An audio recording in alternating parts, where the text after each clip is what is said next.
Hello everybody, and welcome back to VinnyAdventures. I'm Vinny, and today we're venturing back into Xenoblade Chronicles 2 for the Nintendo Switch. In the last episode, we explored more here in the Land of the Dead, in Moritha and in Old Torna, which is, all of it's been destroyed, and we learned a lot about Jin, about his past, the fact that he is a blade eater. He ate Laura, which honestly was not a surprise. And like, I know that they're calling them blade eaters, and he said, I ate her. Is it really eating her? Like, is that really what he did, or did he just fuse himself with her? I don't know. I feel like I want to know more about this blade eating process, because like, is it actually them, like, physically eating the... I don't know. I don't understand it. I'm sure we'll find out more. I have a feeling Nia... I have a theory, and I kind of want to talk about it for, like, 2 seconds. I have a theory that Nia was never human or Gormati. I believe Nia was always a blade, and I believe that in order to save her sister's life, Nia's... I guess what you could consider dad, even though he wasn't really, forced Nia to fuse with her sister's body, soul, whatever, and that's what that's all about. I think Nia was always a blade, but I imagine we're going to find out more about that. Like, there's just a lot.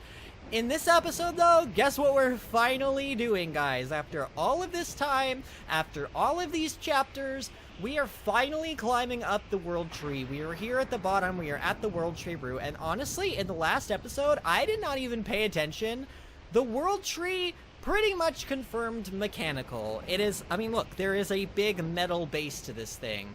This is not, this is like, I don't know, we are going into some serious, like, technological roller coasters here. I imagine that's what this is going to be all about. I have so many theories that interconnect with the first game. I know that I lifted the spoiler gate, but I, you know, just for the sake of, like, in case somebody decided not to, you know, fully watch the first game story or only read a synopsis or whatever, I'm not going to, like, spoil, like, everything. I'll spoil it as it becomes apparent to me that it connects and that it's, you know, already spoiled. Does that make sense? Like I mentioned, the parallels of us falling off of, you know, Mykonos and us falling off of Moritha Cliffs, just because of the parallels there, and I mentioned Fiora because it was kind of important to my point, so I'll do that as we go along, but like, I'm not going to tell you how the first game ended until we get to the end of this game.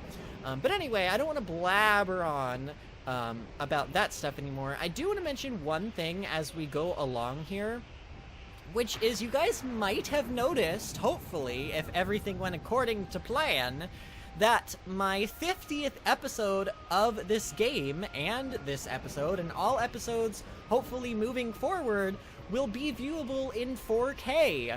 I have always recorded on a 4K monitor. I have the equipment to record in 4K. I have really good GPUs, really good CPU. Like, it's all built to handle the 4K. I just was recording in 1080p, honestly, because I didn't think that you really could upload to 4K to YouTube, and I thought the file size would be too horrendously large. But I have a ton of hard drive space, so that's not a problem. So I finally bit the bullet, and I was like, you know what? For the 50th episode, we're gonna make this shit, like, legitimate, okay? We're gonna make this channel quality. So if you guys, you know, want to, you should hopefully by now be able to view the last episode and all episodes going forward of pretty much every series on my channel, I'd imagine, in 4K. If you don't have a 4K monitor, it might not be, like, such a big deal for you, but I feel like even if you don't have a 4K monitor, it'll sort of improve the quality. I don't know. Let me know what you guys think about it. Hopefully those of you that can view it in 4K appreciate it, because it does take a little bit of extra work rendering and uploading and everything, but I think it's worth it because I think you guys are worth it. But anyway, here we are climbing up the world tree. I have so many theories about what this is going to entail, but I know that I'm kind of terrified. Like, are we supposed to feel good about this? Because this feels honestly terrifying. I mean, this area is just... And, like, I'm trying to figure out what the Titan of Torna is or was. Now, I did mention I wanted to check this at the end of the last episode. Is it on our map? Is Torna on our map now? It doesn't look like Torna is on our map. It looks like it's just Land of Moritha and Decaying Titan is part of Land of Moritha. So we can't actually view what the Titan of Torna was. I can only see it in front of me. And, like, I see what appears to be a horn that's kind of bent. And, like, I don't know. What do you guys think that looks like? Is that... Oh, that's like a wing.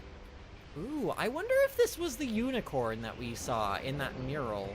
That would be, like, my only other guess, but looking at it, I really can't make heads or tails of what it's supposed to be. So, I don't know. That's pretty interesting, though, that we got to actually see it. I'm just a little disappointed with how small it was, but whatever. We don't need to dwell on that for too much longer. And here we are, guys. We have officially arrived at the World Tree.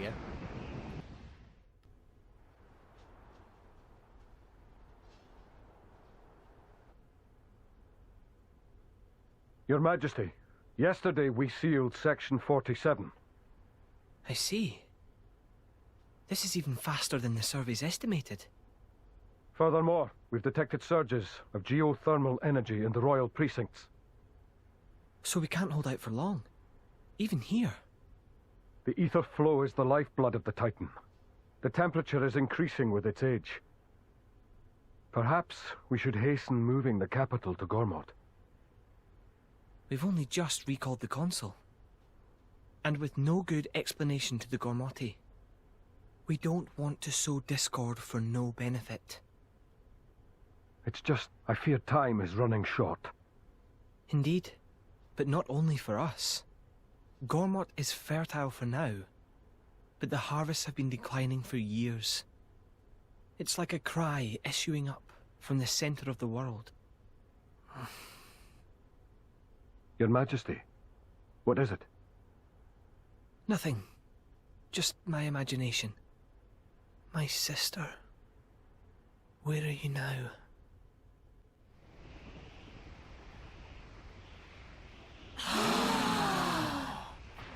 The Great Void, it's almost completely gone.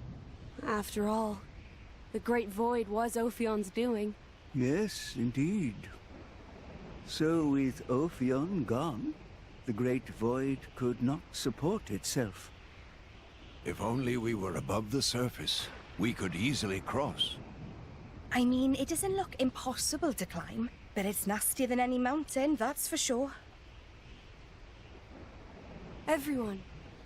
Here. Pyra.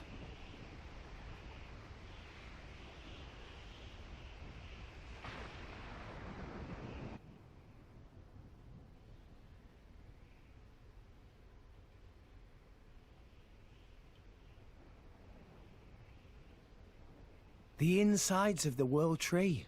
I'd never have thought. It seems to be an artificial tower, enveloped by gargantuan plant life.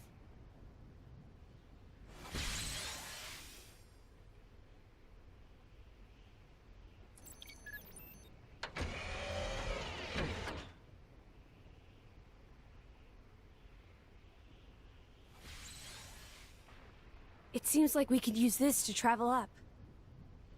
Up? Pyra? What did you do? Honestly, I'm not sure myself. It's like my body is remembering something all by itself.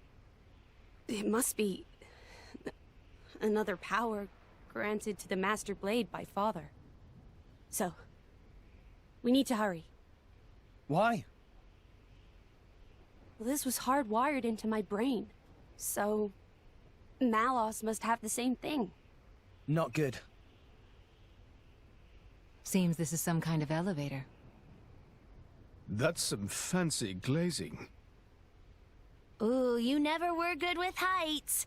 Shut your eyes. Let's go.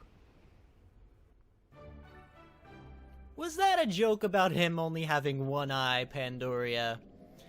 Oh man, I don't know guys, Pyra's acting really shifty again.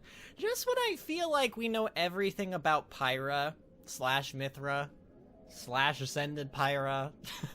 It's just something else has to happen, and she starts acting shifty. Like, that's just been her this entire game. I remember saying those exact words all the way back in Gormott when Pyra was acting shifty. I'm like, Pyra, you're acting shifty, and she was acting shifty, and then we found out why she was acting shifty, and then she wasn't shifty, and then she was shifty again, and then she wasn't shifty, and now she's shifty again. And I'm like, why? What do you know? Like, I feel like what she just said, like, maybe it's a power that Father gave the Master Blade. I don't know. I feel like she actually knows what she's doing, and she just doesn't want us to know that yet.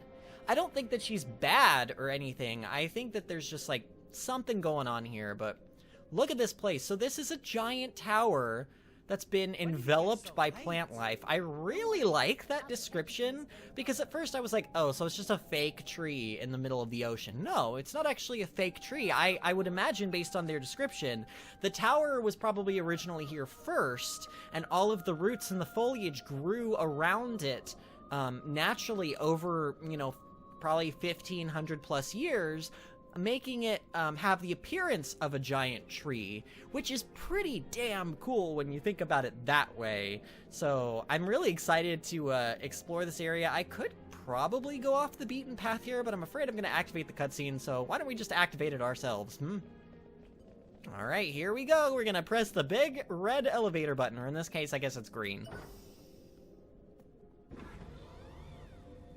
And up we go. Okay, I imagine the cutscene will trigger when we, here we go.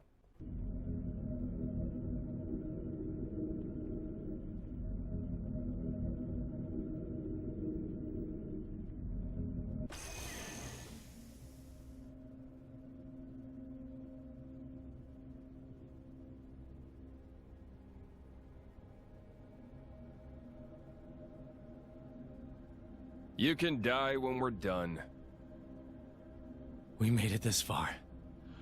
I don't plan on giving up. Damn. If Judicium hadn't gone down, we might have got you some better treatment. Uh-huh.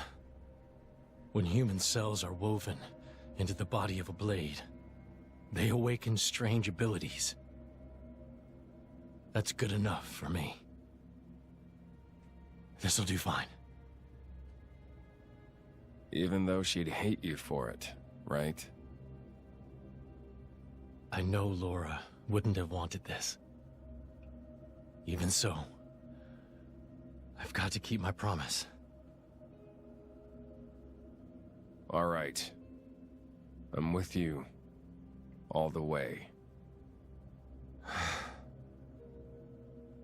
Hey, Jin. You better not get sentimental. I found the ruins of Torna down in Moratha. Oh. There were half-rotted blades there. Couldn't grow into titans. They must have lived on for a while down there. A man once said, live together with the humans. Really, we were just living for the humans. That was what the architect ordained for us. And look what we became.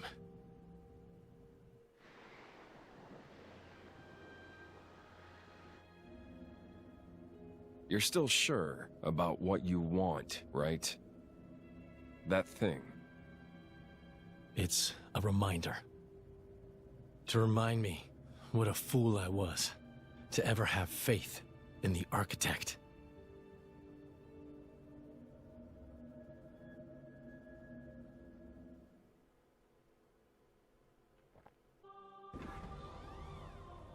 Alright, here we go, up this elevator. Is this taking us straight to the top? I can't imagine it would, but... Bennett Nash elevator number 6. Whew, alright, gotta take a deep breath, and here we go.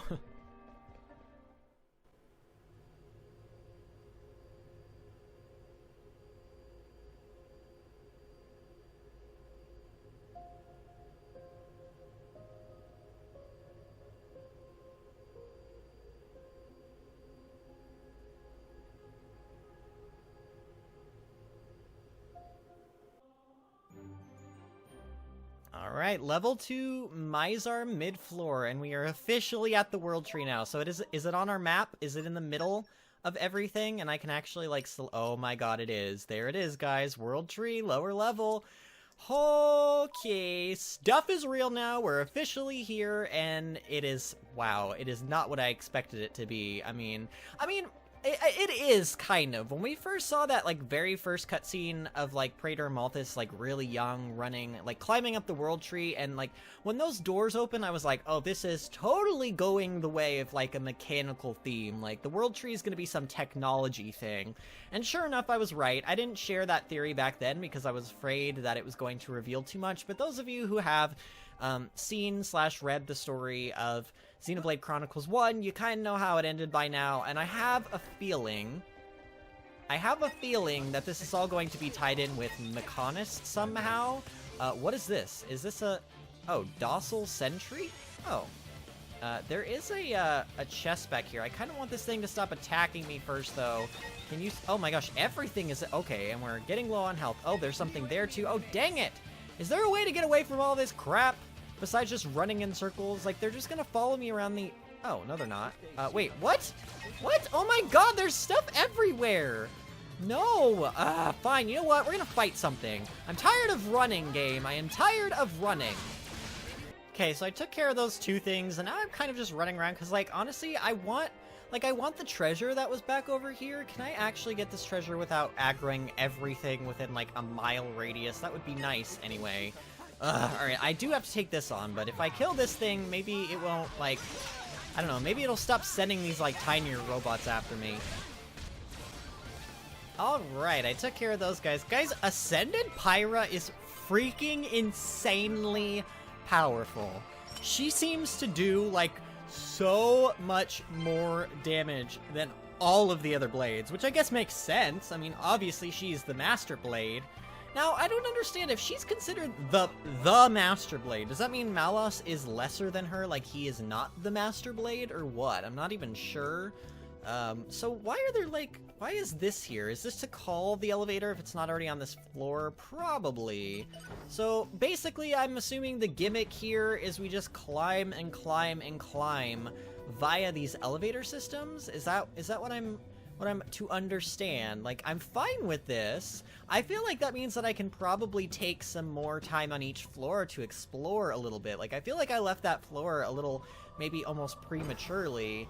But then again... oh no, okay, this door is opening. Ooh, alright, so level 2, Mizar lower deck, and oh my god, this looks really familiar. Does this look familiar to you guys? This looks like the interior of the Mechonis. A little bit. Like, not exactly, but definitely similar. Like, so similar to the inside of the Mechonis, and I'm kind of really excited for that notion. Like, is this... I don't know.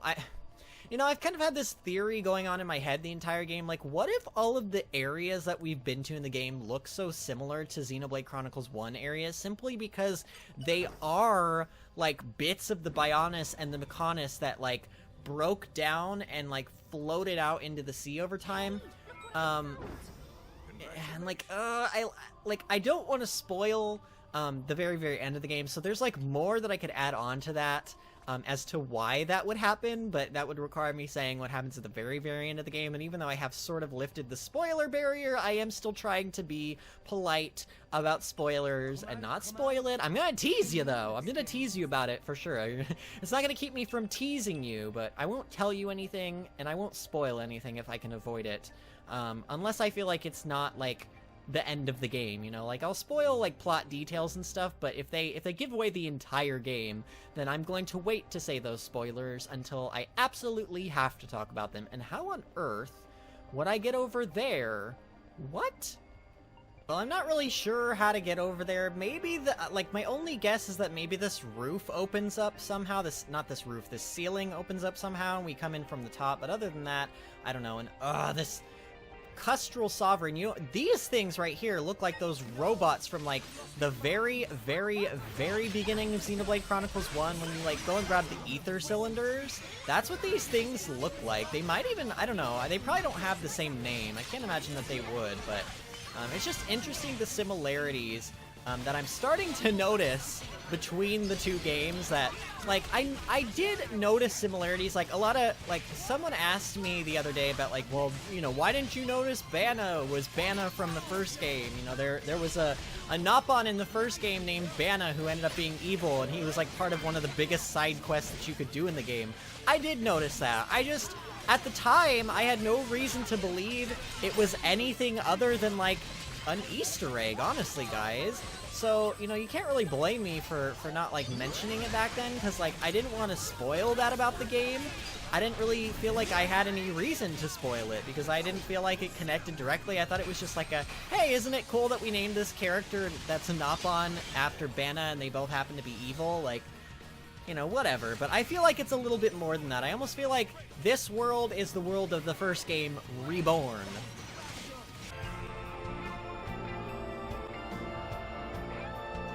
Okay, guys, I just wanted to play that in the background for you guys a little bit so that you could hear it. There's like some sweet guitar riffs and everything going on here. Like, I really am enjoying the music in this area. It's super different from anything we've heard before. Okay, so I came in here. There are multiple ways that I can go. I believe I'm supposed to go that way, but I'm noticing a different way, and you know how I get distracted with alternate routes and hidden secrets? Ooh, wait a minute. Okay, there's a collection point here, but even more curiously, there's a ladder. I wonder. Ooh, okay, all the items. What could possibly be up this ladder, I wonder? Ooh, a treasure chest is up this ladder. I'm glad I came over here. What is that? Hold on a minute. What? Wait, what is that? MK6 Chameleon? Is that a motorbike? I really want to get close to these things just because I want to see them. Oh my god, what on earth? Why are there motorcycles up here? What is this place? Is this gonna attack me? Oh, it is. Oh, they are really robots. Okay, leaving now. See you later. Goodbye. Okay, you cannot escape the motorcycle robots, I have found out. Okay, so I came out here just to kind of like see where everything was. I actually, you see where the top of that ramp is? I went in there, and then that's kind of like where all that stuff happened, but I found out that you could come out this way. And just look at this view. Like, look at how far down, I mean, how far, I guess more to the point, how far up we are right now, and just this whole view. It's so fantastic. Oh, I see you up there, Mr. Robot. I see you. But yeah, anyway, I want to go up here. These motorcycles are kind of driving around. Oh, they're zooming around. Oh, I don't want you. Go away. Go away, Mr. Motorcycle. What? Like, why are they motorbikes? This is so strange. I mean, I kind of love it. Oh, nope. I don't love that. Okay, go away. Go away. Leave me alone. All right, here we go. This is where I want to go. Oh, there's another one of these sentries here. Maybe I can bypass it. Like, I'm trying. Oh, there's like a silver chest there. Alright, give me a minute. Alright, so I took care of all of those guys, and I want to see what's in this. We don't normally see a whole lot of these silver and red, and even the gold chests just lying around in the world, so it's kind of special. I mean, it's not super special, but it's just kind of uncommon, so I figured I'd show, you know, what was in that, and I just really didn't want to pass it up, but it looks like we're climbing up this tower now. This is probably the way we're supposed to go, and like, I know I've said this a bunch of times, but I am really, really excited with where this story is going, because we had all of the fantasy settings, and now everything is getting real. And arrived. We're at the level 2 Mizar central deck, and there's a heart-to-heart here. I wonder if we can view it. Say, Rex, do you truly believe that Elysium exists? Do you even have to ask? Don't you, Morag? I don't understand why you'd even be here then. No, that's not what I mean. I just wanted to clarify how everyone truly feels. After all, don't most people only know of Elysium from fairy tales? Well, I guess so, but our chum here's seen the real deal in his dreams or whatever, right? There were wide green fields and a warm breeze, and a beautiful city like nothing I've ever seen. Pyra was standing on top of a hill, overlooking it all. I'm sure it must have been Elysium. There's no place like it in Orest. The place you saw in your dream, is it prudent to believe in Elysium based on that information alone, I wonder? Don't you trust me and Pyra, Morag? Oh no, I trust you both. But just because a place exists in your dreams does not necessarily mean it exists in reality. Zeke, can you honestly say you have never doubted Elysium's existence in the slightest? Well, I guess I have wondered from time to time. At the end of the day, the only way to be truly sure is to go there, right?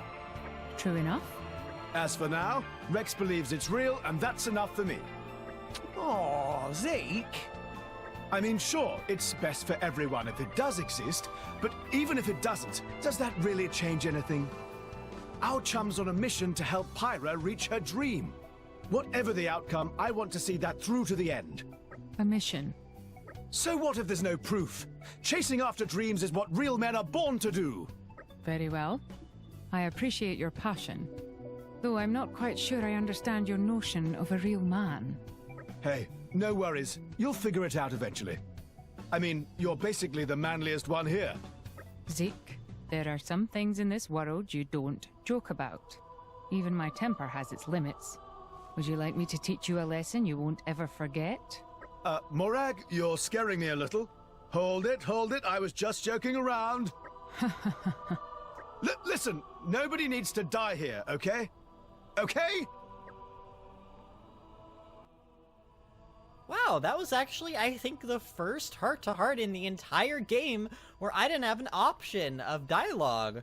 I liked that heart-to-heart. I thought it was about to go south, and then Morag brought her claws out, and I was like, yeah, you get him, Morag. You put him in his place, that stupid man. Oh, but yeah, I liked that heart-to-heart also because it just kind of, I mean, it didn't really, like, give us any new information, but it did, like Morag said, it kind of clarified everybody's ideas on what Elysium is, and do we believe in it, and what happens if we get there, and what happens if we get there and it doesn't exist. I have a feeling it's not quite as simple as, you know, nothing has changed if we get there and it doesn't exist, because I feel like everything is gonna change, because if it doesn't exist for a reason, right? Alright, so I went through this door and I thought that the cutscene was gonna trigger, but it actually looks like, and I could be wrong, but do we need to be up a floor? Ugh. You know what, can you leave me alone, Mr. Nula Scout? I'm being chased by robots, guys, and the robots do not like me. Can I go in the water and, like, oh, wow. So I think going in water does the exact same thing that going on, like, a ladder does, and that if an enemy is chasing you, you just jump in some water and they can't chase you anymore. It is interesting, like, is this some of the, like, first actual water we've been able to swim in that isn't the Cloud Sea? Also, how do I get up here? Why would you even put all this water here for me to swim around in? If I couldn't actually do anything with it. That's okay, a little weird, but maybe we'll come back here, I don't know. This door is open, and I feel like we're gonna head through, okay, every single time I feel like I'm getting closer, like it's that way and up. But we're going this way, so am I going a completely optional way? Should I not even be going this way? This looks like where am I? Oh, okay, everything's making sense now, so we're supposed to head up that ramp. But what happens if I go this way instead? Ahaha! You can't tell me where to go, game. I go the optional way. Ooh, control room. Control room of what, though, I wonder? Okay, wow. So I started attacking enemies in the control room, and they pulled, like, I'm not even kidding you, like 10 enemies came in from, like, outside. Oh. Oh, that's so cool. Oh, wait. Does that actually... Oh, can I go in through the bottom, maybe? Somehow? I don't see a way in, but maybe. Maybe this is... Maybe I actually was supposed to come in here. I'm like, oh, I found this... Seems to be some kind of slot. Sealed bulkhead. Okay, I don't know what would possibly go in said slot, but I guess maybe we'll find it sometime soon. I mean, I can go... further this direction. There's also a door here. So I think all those enemies pulled like, oh man, really? It was a trap. It was a trap. So the only thing that's over here on this other side is this Felusi Pepito. And I can't seem to tell if it's a robotic one or what. It's like guarding a treasure trove, but it's not a unique monster or anything. There's also like this thing here. Can I do anything with this? I guess not. So is this like a real like Oh my god, it is. It is a real thing. Oh, and it's adorable. Look at him rolling around on the ground. Oh, you are so cute. But I guess that's about it for this big room here. I do want to make my way back into this room where the water was, because now that we've drained that, I want to see if there's like a door or something that leads in here, and then, oh, there is. Okay, so I drained that, and now I can climb up the ladder. Okay, so up here at the top, there is just this other way around. There's like this thing over here, which I imagine slides down a ramp, which is probably... we need more electric mastery. Oh, man. Did I can't remember if I'm using, Herald or Agate. I think I might have... Yeah, I did just literally switch to, Agate, because I would like to use her instead of Herald. I feel like Agate's been a part of our team for a really long time. I'd like to use her, because this feels like a big deal to be here in the World Tree. And where the hell is Herald? So many blades now. I actually... like, have to scroll down to find the blade that I want to use. But I think this is enough electric mastery. Maybe? Oh, I need one more. Okay. Alright, there we go. Supply power activated. I imagine this is just going to create a shortcut. More than likely. And it looks like I'm right. Which is nice. I mean, I'm happy about shortcuts. But I am more interested to know what's up here. Because, oh, this is an elevator. Wait, am I actually going the right way? Did I actually figure out the correct way to go? I guess there's only one way to find out. Where is this elevator gonna take me? Because this doesn't look like it's immediately the area we're supposed... I mean, I am going up. Up is good, but I think we were supposed to go up the ramp back in the other room. But maybe not. I mean, where am I? And like, oh, wait, am I heading further away or... Oh yeah, that's the... Oh yeah, we are... Maybe, yeah, we are here. I think we're here. Okay. It took me a long time to figure out, like, where exactly that was pointing. But yeah, we're here. I think we're on the correct level. And I think I just want to grab this collection point super quick and then make my way over here to the objective.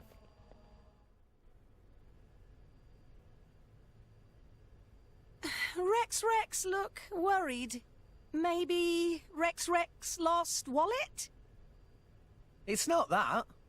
Oh, I see. Well, maybe your worry is your wallet's empty. Well, that's true. I don't work much these days. Hey, why are you so interested in my finances all of a sudden? What is up with you, kid? You've been a right gloomy guts lately.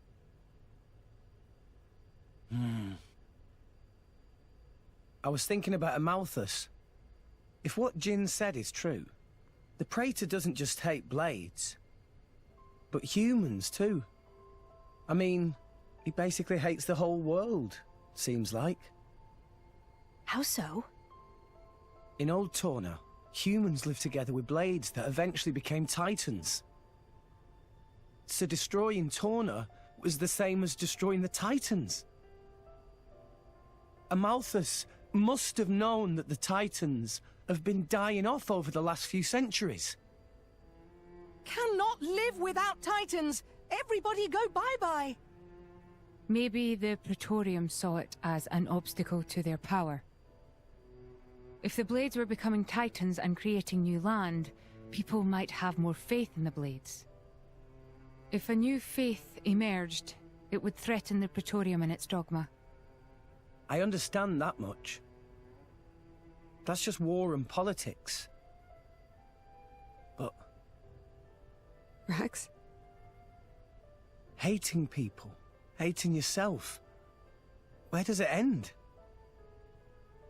What do you do when you hate the whole world? You mean... Destroy it. That's all that's left. Tell me I'm wrong. That's a leap of logic, but I think a lot of mortals are like that. Do you remember? Talking to the Praetor. I said it felt like talking to Malos. Yeah, you did say that. It's a funny thing. Malos and the Praetor, they want the same thing.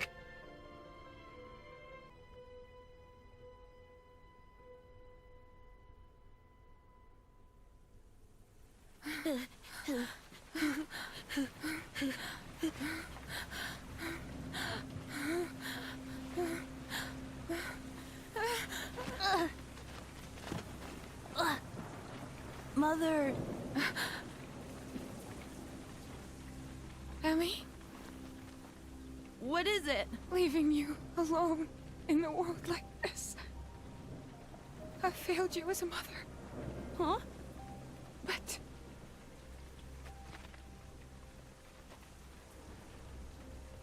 Mother! Forgive me.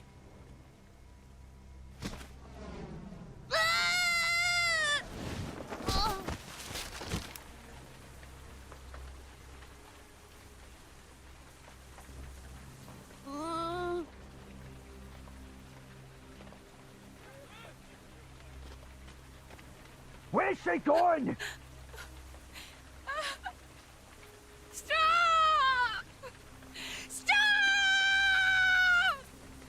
Here! She went this way! Mother! Mother!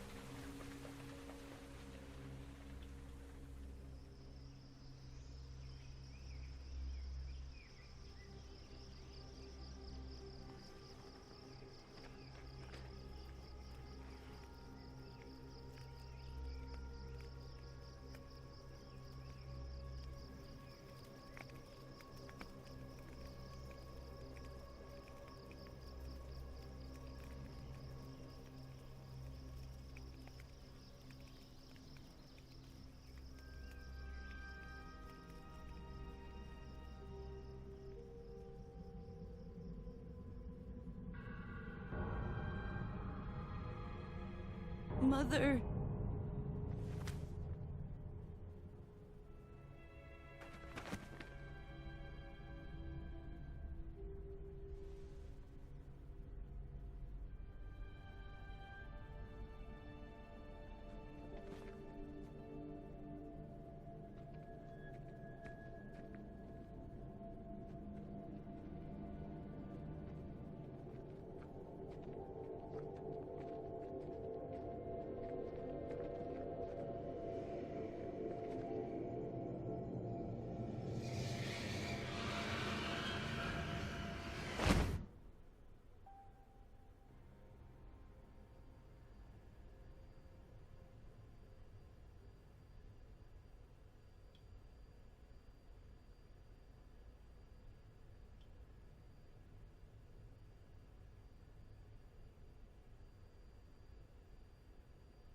Your Eminence, we'll be exiting the Cloud Sea shortly.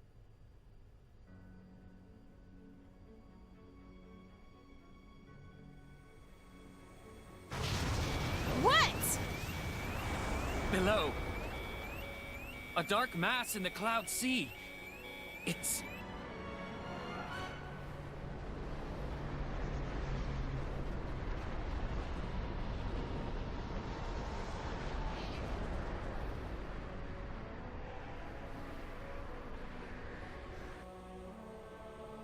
It's Indel! What?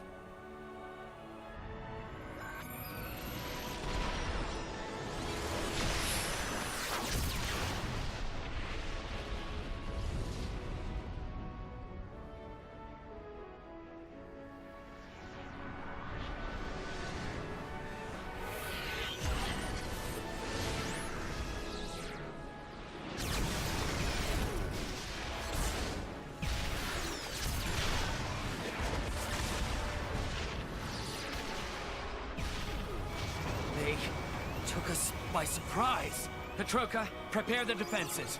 I'll analyze the threat. I'm on it! You need to counterattack, damn it! Stop trying to give orders and get to it! Ugh! Where's Mikhail? What a time to let us down! Mikhail's down below. Below? But... Got it! A bypass to the cannons. Watch this, scum.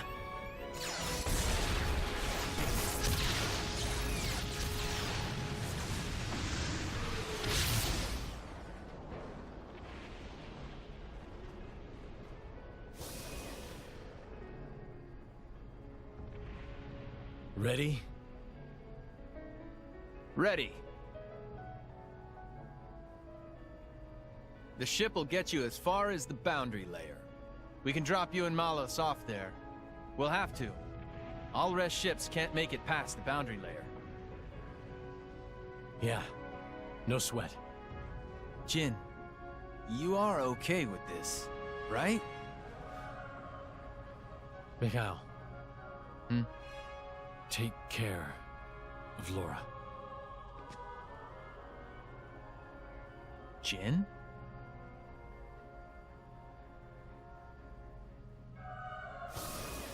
Akos, fire up the blade bots. Time to strike. Jin! Malos! Indal. They got here sooner than we thought. They gave up on the boy pretty quick. No surprise. Hatch open. Ready to launch. Okay. Launch!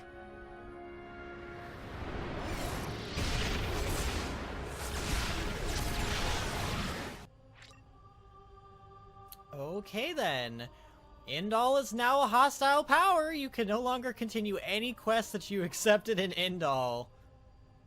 Well, okay, I guess we'll never help out that little girl with her choir problem because I never finished that quest.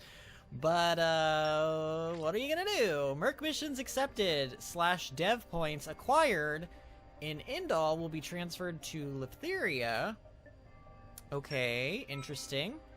Huh, okay, I can't say that I'm surprised or shocked by any of that whatsoever. I mean, are you guys, like, I don't know, some of the reveals in this game I feel like are a little on the nose. Maybe I just know how these games work so well because I know Xenoblade Chronicles 1 pretty well. And maybe that's why, but I feel like the first game's twists and turns and everything and reveal moments, like, they felt a lot bigger and more impactful to me. And sometimes this game, like, has these cutscenes where, like, these big things happen, but it feels really low energy sometimes and kind of, like, not a surprise at all. And I don't know, maybe that cutscene wasn't meant to be a surprise, but yeah. So now Indal is attacking, they're trying to get to the World Tree, Amalthus is bad, big freaking surprise. Like, is anyone surprised by that? I don't think so. I think everyone pretty much knew Amalthus was evil. Like, I don't even feel like the game tried to make it seem like he wasn't evil, you know what I mean? So maybe there will be more to this. I'm not even certain. Maybe there'll be more to this. There'll be, like, more of a... can I stand on this? What is this? Is this just glass? Oh, wow, that view! Look at that, all the way down there. Holy crap and a half. Like, I mean, if we fell from here, we would never recover. That is how high up we are. But you know what, guys? I actually think that this episode has gone on quite long enough. So I think I'm going to go ahead and end it off here. If you guys enjoyed this episode, remember to give the video a thumbs up and subscribe to the channel if you haven't already to stay updated. And I will see you guys next time for more Xenoblade Chronicles 2.